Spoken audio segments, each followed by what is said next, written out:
Derrière chaque marque, il y a souvent une histoire qu'on ne voit pas. On voit le produit fini, les belles photos, les commandes, mais rarement le moment où tout a commencé dans la tête de la personne. Alors, qu'est-ce qui t'a donné l'inspiration de créer des bougies? Je suis une grande amoureuse, j'aime la vie en fait.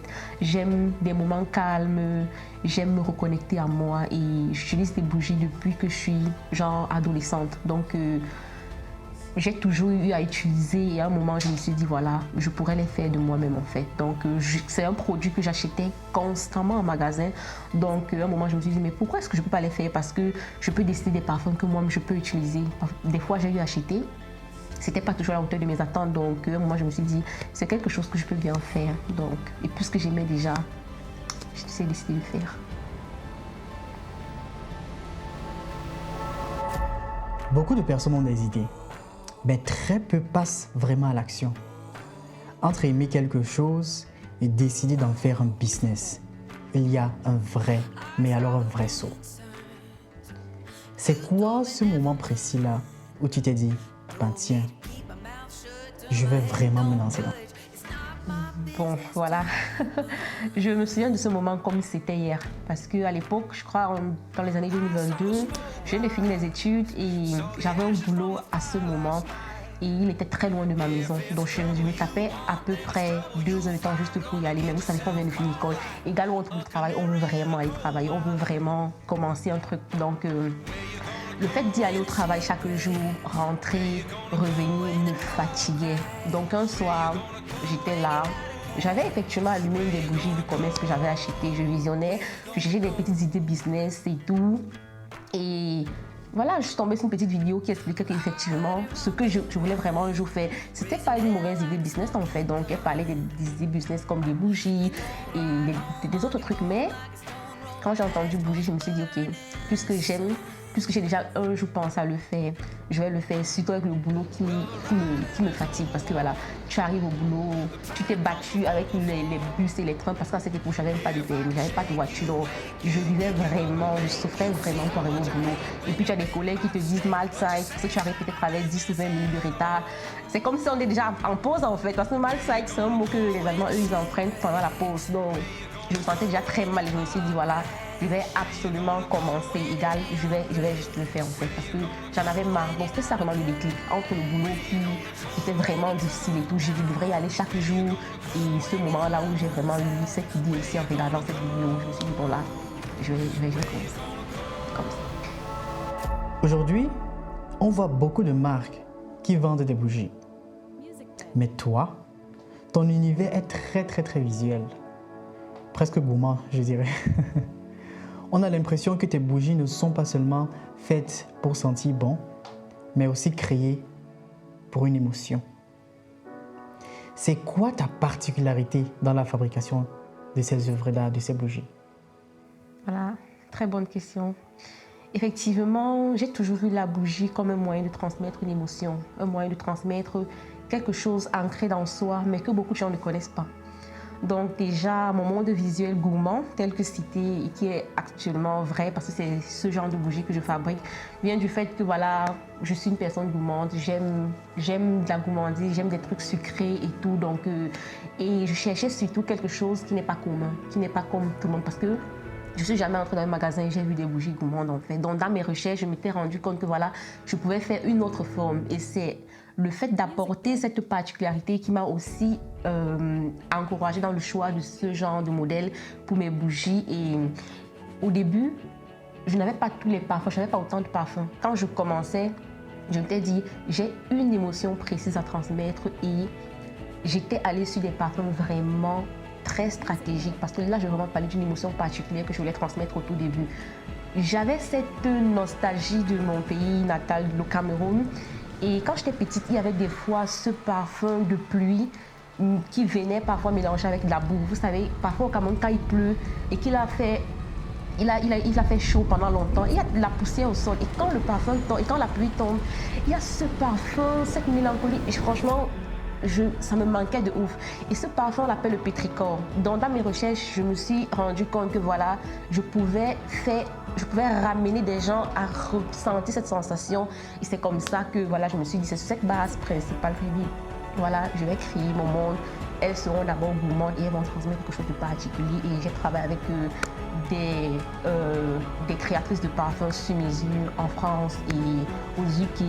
On a développé beaucoup de trucs comme ça qui allaient vraiment dans ce sens. C'était ça en fait.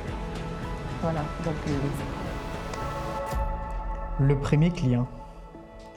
On dit souvent au village que le premier client, ce n'est jamais juste une vente.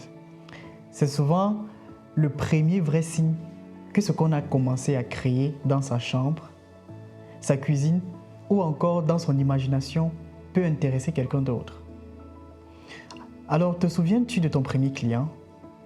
Qu'est-ce que tu as ressenti à ce moment-là? Bon, voilà. Je dirais deux choses en fait. Il y a les premiers clients et il y a le premier vrai client. Parce que sincèrement, pour moi, le premier client, c'était mes amis autour de moi en fait. Ils achetaient pour me faire plaisir, ils achetaient pour m'encourager parce qu'ils voyaient que voilà, il est en train de faire quelque chose. Des fois, juste pour l'encourager, je vais prendre 1 ou 2 produits, voilà. Et il y a ce que, comme j'ai dit maintenant, le premier vrai client, c'est celui qui ne te connaît pas. C'est celui qui ne sait rien de toi. C'est celui qui ne connaît pas tes origines, rien du tout. Mais juste parce qu'il a vu quelque chose en fait sur ton site internet, parce qu'il faut dire, ma première commande de premier vrai client était sur mon site internet, voilà. Donc, juste parce qu'il a vu cela, il passe commande, parce qu'il a vu la description, parce qu'il a vu les images et tout le travail. Et en backup aussi, toute l'énergie qui est liée à tout ça, il passe la commande. C'était David, c'était un Allemand. Donc, je n'ai jamais oublié son prénom. Le premier Tigling sur Shopify, c'est quelque chose en fait. Je me suis dit, mais mon Dieu, j'ai hurlé. J'ai dit, c'est mon shop? Est-ce que c'est ma boutique qui vient de sonner? La boutique était en ligne depuis pratiquement 2 mois, 3 mois. Ben, j'avais rien eu, j'avais pas eu de vente. Mais je payais l'abonnement Shopify, je continuais juste et tout. Et puis, quand cette commande est venue, j'ai dit, mais ça, c'est le roi David. Parce que c'est lui qui m'ouvre vraiment et tout. J'étais tellement contente. Et quand je faisais la commande, il avait commandé, je crois, 87 €. Je ne peux jamais oublier ni le nom, ni le montant. C'est des choses qui restent vraiment ancrées et gravées. Voilà. Donc, c'est comme ça avec mon premier vrai client. C'est comme ça que ça s'est passé. Donc, j'ai envoyé le paquet, et voilà. Et cerise sur le gâteau, il m'a laissé un avis sur la boutique. Donc, le premier vrai client a suivi aussi d'un bon avis. Donc, ça m'a vraiment boosté. Voilà. Le doute. On aime montrer les réussites. Mais dans la vraie vie d'un entrepreneur, il y a aussi des moments où tu doutes. Où tu te demandes si les gens vont acheter, si tu es légitime, si ça vaut vraiment le coup. Est-ce qu'il y a eu un moment où tu as failli tout arrêter, où tu t'es vraiment remise en question? Bon, forcément, il y a eu un moment où je me suis dit à quoi bon. C'est vrai que je fais des bougies, je fais des trucs vraiment uniques, je propose du fait main avec amour et beaucoup d'émotion, mais voilà. Est-ce que ça va vraiment un jour me permettre d'atteindre les objectifs que je me suis fixés? Est-ce que ça va vraiment un jour me permettre d'arriver où je veux arriver? Donc, il y a des moments où je me suis dit, je vais simplement arrêter parce que je n'avais pas forcément assez de ventes et surtout le public. C'est vrai qu'il y a aussi ce qui compte, il y a quelque chose qui compte très, très fort dans ma niche en fait. C'est que je fais des bougies parfumées. Je m'adresse pas... De base, je m'adresse à tous les publics en fait, mais je m'étais rendu compte que dans ma communauté, beaucoup de personnes ne consommaient pas ça. Donc, je m'adressais un peu plus à une autre communauté. Donc, parce qu'ils se disaient toujours que je vais faire quoi avec des bougies, c'est pour des rituels, j'ai pas besoin de ça et tout. Ils ne comprenaient pas l'émotion que je voulais transmettre en fait. Donc, beaucoup de gens se disaient que je vais acheter, je vais poser là, ça me sert à quoi? Et ce genre de choses en fait, quand ils n'arrivent pas à comprendre ce que tu leur as envoyé, tu doutes en fait. Tu te demandes, ok, est-ce que c'est ça? Est-ce que je suis en train de proposer le bon produit? Donc tu es perdu. Donc tu te demandes maintenant que ok, j'arrête ou bien je continue. Mais voilà, mais quand tu te rends compte que ok, je vais les apprendre en fait. Je vais leur montrer que les bougies parfumées, c'est pas seulement pour des rituels, c'est pas parce qu'on va réciter une ou deux sourates et il faut que ça fonctionne qu'on va les allumer, c'est bien au-delà. Donc quand j'ai compris que je pouvais arrêter de douter et essayer maintenant d'éduquer mon public, je dois d'éduquer ce public-là, le doute m'a un peu quitté. Business, études, amour et vie personnelle. Ce qu'on ne voit pas toujours derrière un business, c'est la charge mentale. Tu dois créer, tu dois vendre, communiquer, gérer les clients. Parfois, tu dois étudier ou même travailler à côté. Et garder une vie personnelle. Alors, comment tu fais pour concilier business, études, amour et vie personnelle sans perdre un peu de toi-même? Ouais, c'est, je dirais dans tous les cas, pas évident. Parce que voilà, quand on commence un business, surtout du fait main, parce que ce n'est pas quelque chose qu'on achète, on revend. Donc il faut vraiment, comme tu as dit au début, d'abord de l'imagination. Il faut d'abord être inspiré. Et pour ça, il faut vraiment que la tête soit disposée en fait. Donc avec une charge de travail telle était la mienne au début quand je lançais le business, je commençais en 2022. Voilà, je travaillais à temps plein et en présentiel en fait. Dans une entreprise, comme j'ai dit au début, à presque 2 heures de temps de chez moi. Donc, j'ai compris au tout début que je ne pouvais pas faire ce business avec ce même travail en même temps. Parce que même quand les week-ends arrivaient, parce qu'au début, je me suis dit, voilà, peut-être le week-end, je vais produire. Mais quand les week-ends arrivaient, j'étais complètement fatiguée parce que tout le travail dans la semaine m'avait déchargée, en fait, m'avait mis à terre. Donc, voilà. Quand j'ai compris cela, j'ai commencé à chercher un autre travail qui pouvait me donner la flexibilité de pouvoir joindre mon business et quand même garder mon travail en fait. Donc quand j'ai cherché, j'ai pu trouver par la grâce de Dieu un travail qui me permettait de travailler full home office. Donc je pouvais travailler complètement de la maison, je n'étais pas obligée d'aller sur place. Et c'est grâce à ce travail que j'ai pu trouver du temps pour pouvoir faire mes créations, que j'ai pu organiser mon business, que j'ai pu bien organiser mes collections, vraiment définir ce que je voulais, voilà, rebrander mon marketing et tout, travailler sur mes pages produits, travailler sur mes images parce qu'il fallait du temps. Et ce travail me permettait d'avoir, comme j'ai dit, en fait, cette flexibilité, voilà. Et côté personnel, tous les gens autour de moi m'encourageaient toujours. Je n'ai jamais eu, du moins, des gens très proches de moi qui m'ont un jour découragé ou qui m'ont un jour dit que voilà, il faut que tu arrêtes parce que ça te prend déjà trop de temps, parce que tu es trop occupé par ça, tu ne penses plus à nous et tout. Non, ils ont toujours été là.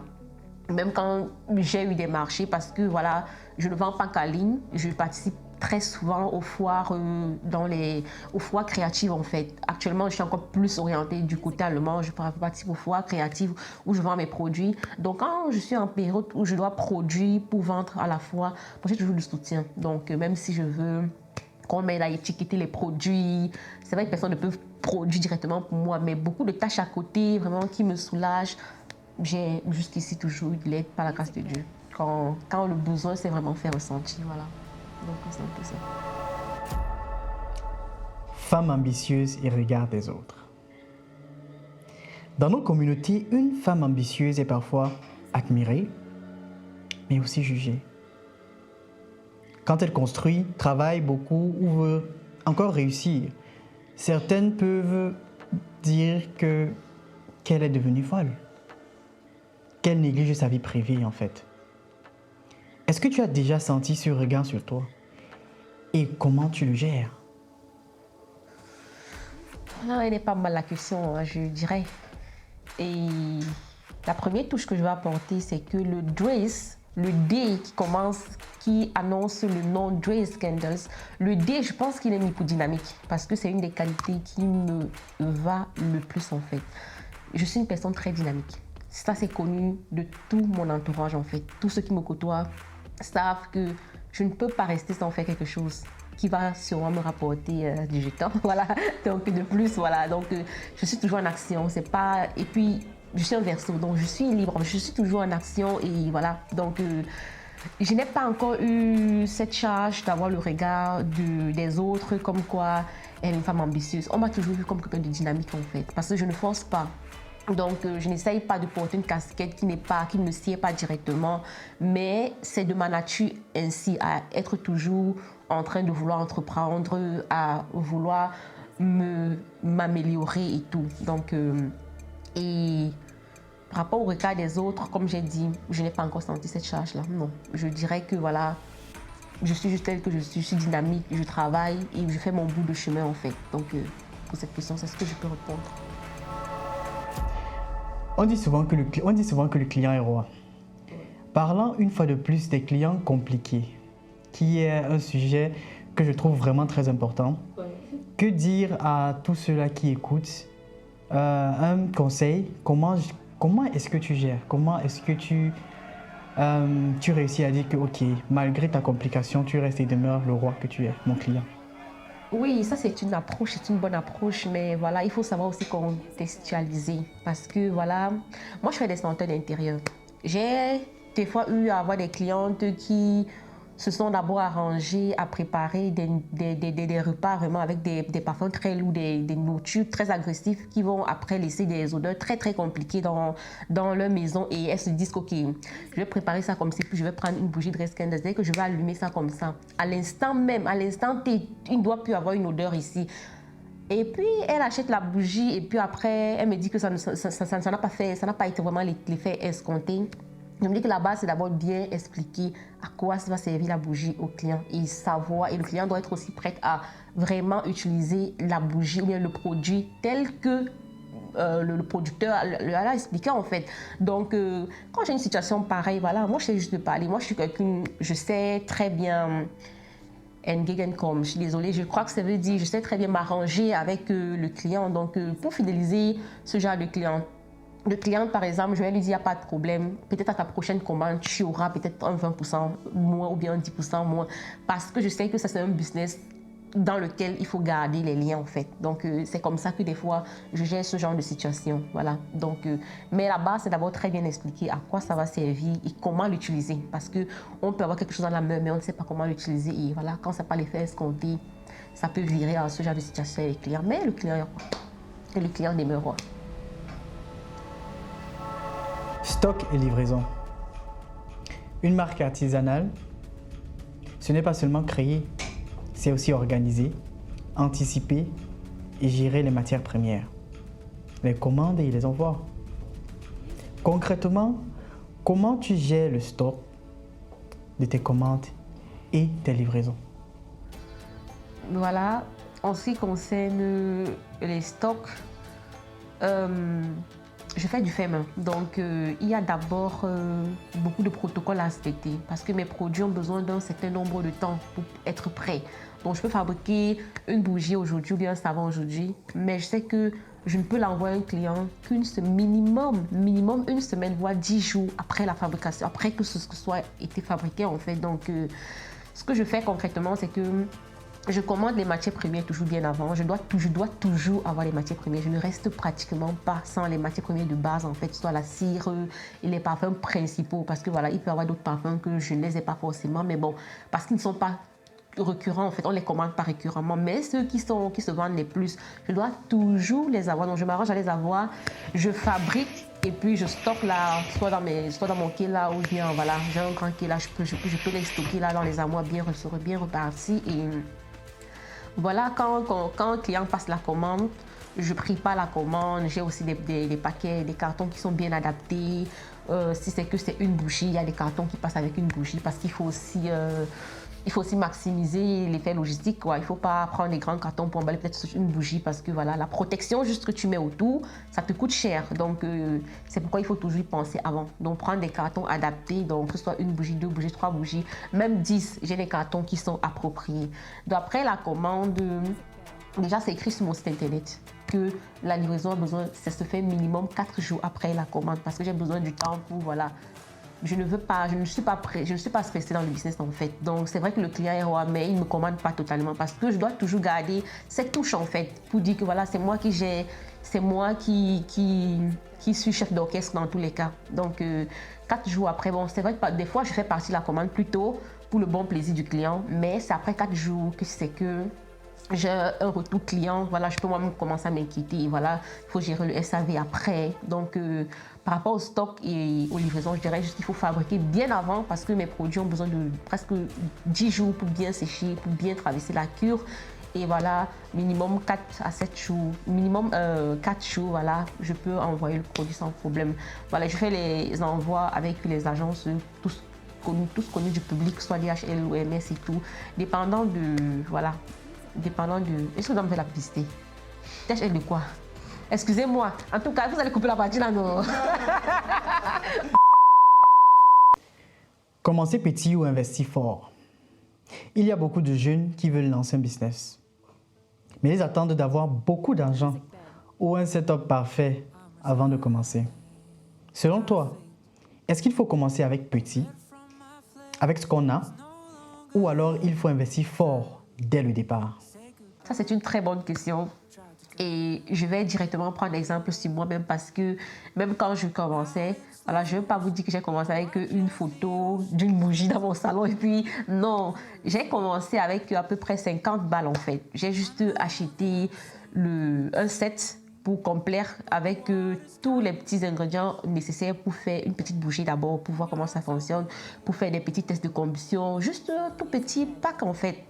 C'est comme ça que je me suis lancée. Je n'ai pas eu besoin d'avoir le gros budget. Déjà que rassembler un grand budget pour un débutant, c'est pas évident. Donc, je dirais, il faut commencer petit, tout petit, tester, être sûr de la qualité et puis maintenant, pas à pas, voilà, ajouter le budget parce que ce n'est pas l'argent qui fait le business, c'est le business qui fait de l'argent. Donc, voilà.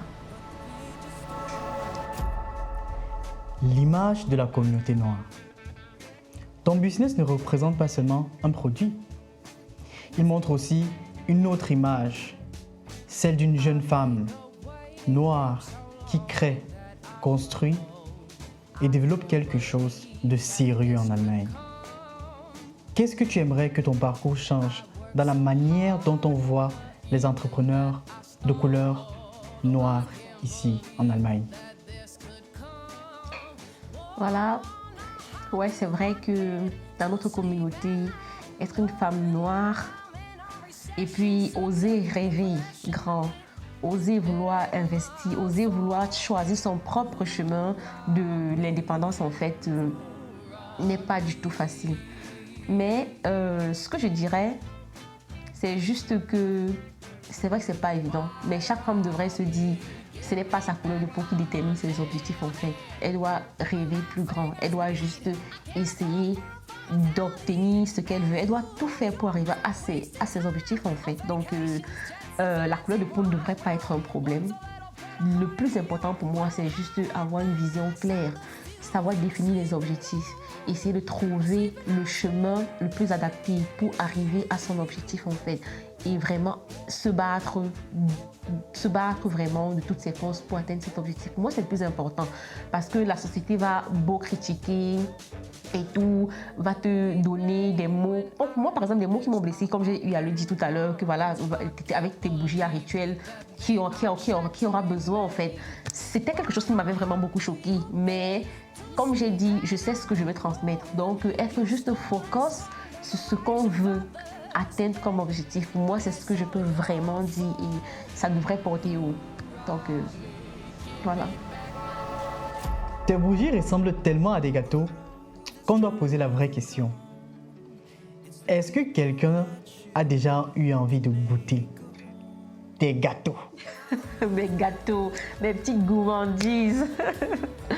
Bon, oui, je dirais oui parce que c'est très tentant, c'est très attirant et la cerise sur le gâteau, c'est que ça diffuse vraiment le parfum attendu. Donc, lorsqu'on voit une bougie avec des fraises à l'intérieur, qu'on ne s'attende pas à sentir du bois de santal, par exemple, ça va vraiment sentir des fraises, en fait, ou une torte à la fraise. Donc, j'ai déjà eu beaucoup de cas, même dans les foires, même dans les marchés où je vais, beaucoup de gens me disent « Oh, est-ce que c'est à manger ?» Je dis « Non, c'est pas à manger. » On profite juste sans prendre des calories, voilà. Donc, on profite du nez, voilà. Donc, c'est la particularité. Profitez sans prendre de calories, c'est tout.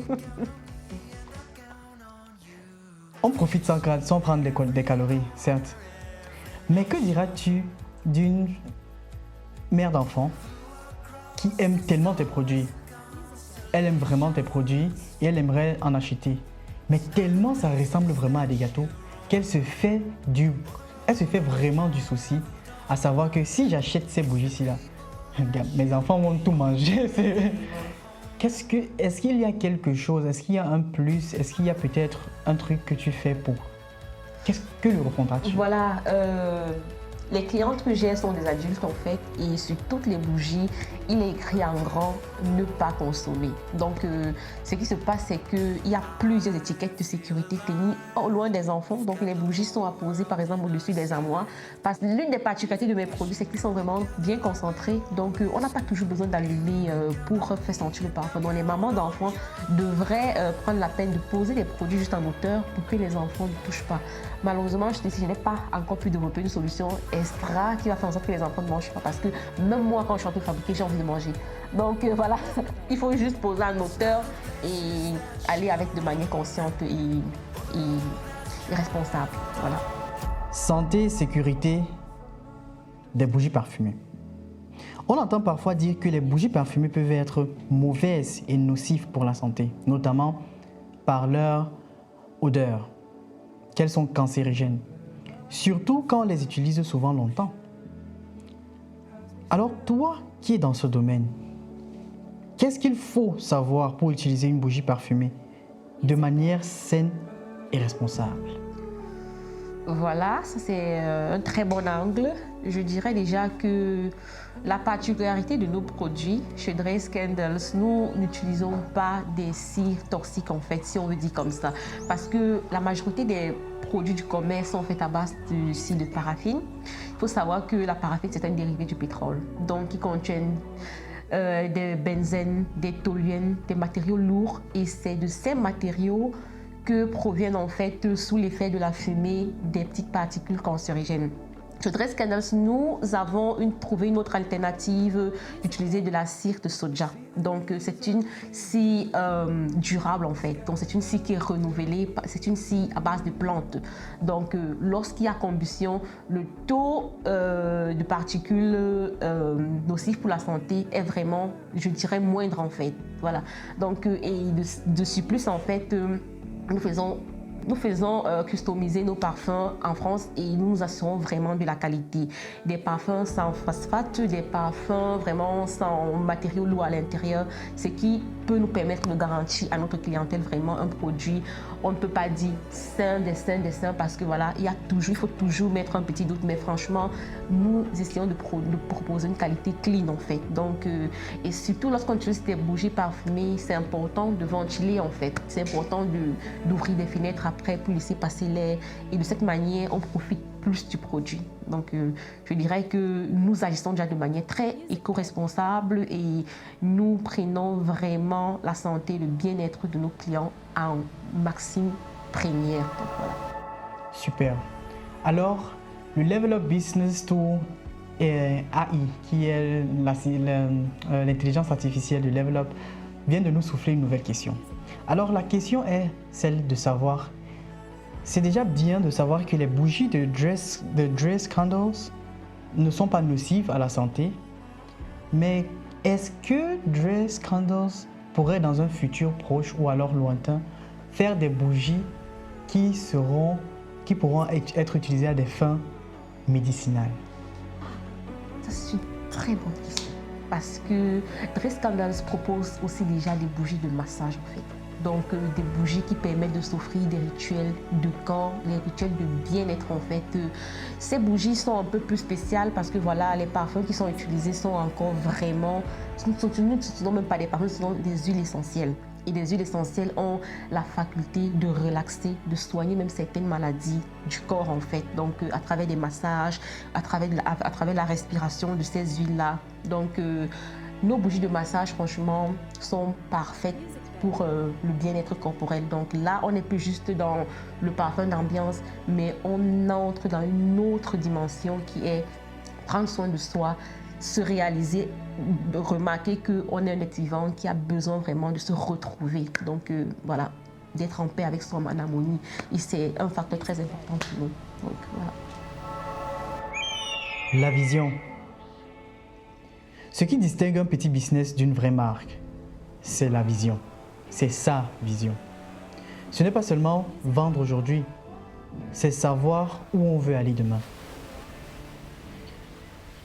Où vois-tu Dre's Candles dans 3 ans? Voilà. Je crois que dans 3 ans, Dre's Candles sera devenu Dre's Empire. Parce que, voilà, donc Dre's Candles n'a pas seulement l'objectif de faire juste des bougies. C'est vrai que les bougies, c'est le produit qui a lancé la marque en fait. Mais Dre's Candles s'étend déjà aujourd'hui dans des savons. Des savons pour corps et visage en fait qui respectent le pH du corps très bien avec des huiles riches en fait, donc de très bons savons faits main, la cosmétique aussi et voilà donc et pour bien accentuer ce côté de vision, nous ne sommes plus seulement juste en Allemagne, nous sommes aussi déjà au Cameroun, on nous trouve à Carrefour Warda, au grand marque Carrefour Wada à Yaoundé. Donc nos produits sont disponibles et ils font bien leur bout de chemin pour un début. Donc la vision est vraiment grande. Je crois qu'elle nous fait même peur. Et c'est exactement ce qu'une vision est censée provoquer chez quelqu'un.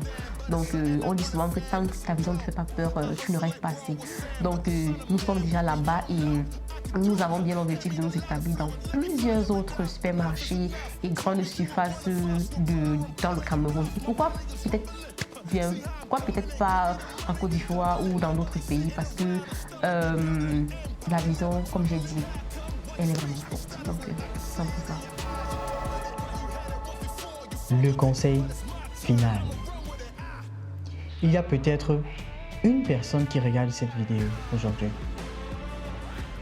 qui a une idée ou un talent, mais qui doute encore, qui n'ose pas. Quel conseil concret tu donnerais à quelqu'un qui veut se lancer dans son propre business, mais qui a peur de commencer? Ouais, je dirais juste à la personne que si tu ne te montres pas, personne ne te verra. Si tu ne montres pas ce que tu fais, personne ne verra. C'est comme si tu étais dans un trou, tu fais quelque chose et tu penses que les gens qui sont là en route ont du temps pour regarder en bas. Non, essaye de t'élever en fait. Essaye de sortir de ta zone de confort pour montrer aux autres ce que tu sais faire, ce que Dieu t'a donné comme talent, ce que tu as dans tes entrailles en fait. Montre juste, n'aie pas peur que ce soit bien accueilli, que ce soit mal accueilli. Le plus important, c'est d'avoir montré parce que c'est comme un jeu au hasard. Ça peut prendre, et même ça ne prend pas, il ne faut pas te décourager. Il ne faut pas du tout penser que ça n'a pas valu la peine. Ça a valu la peine à un niveau, mais peut-être tu ne te rends pas juste compte. Donc, montre ce que tu fais, c'est tout. Montre ce que tu fais et blague drame, du moins, montre ce que tu fais et persiste, voilà. Après tout ce que tu as construit, tes erreurs, tes doutes, les clients, les nuits de travail et les petites victoires. Aujourd'hui, Dre's Candles, si tes bougies pouvaient raconter ton histoire à ta place, à ton avis, que dirait-elle? Dre's Candles parle, si elle avait une voix, du moins je suis sa voix pour le moment. Voilà, d'une femme qui a des ambitions, qui a un objectif clair, qui ne veut pas juste être l'ombre d'elle-même, qui ne veut pas traverser la vie, mais qui veut vraiment la vivre et en profiter au max en fait. Et surtout se donner les moyens de profiter comme elle entend, voilà. Donc l'histoire d'une femme qui n'est pas indépendante, mais qui s'assume simplement, voilà, et qui aime les moments intimes pour passer avec elle-même, pour se retrouver, pour se ressourcer, pour vraiment se connecter à elle-même en fait. Donc Dre's Candles accompagne tout le monde, tous ceux qui souhaitent vraiment passer d'un moment cosy, partager une ambiance différente en fait, plonger dans quelque chose d'un peu plus profond que ce qu'on a, parce que de nos jours dehors, il y a tellement de bruit, il y a tellement de nouvelles, il y a tellement de choses qui arrivent dans le monde aujourd'hui, donc on veut un peu se reculer, se reculer un peu. Je crois que Dre's Candles, c'est la meilleure compagnie en ce moment, donc voilà.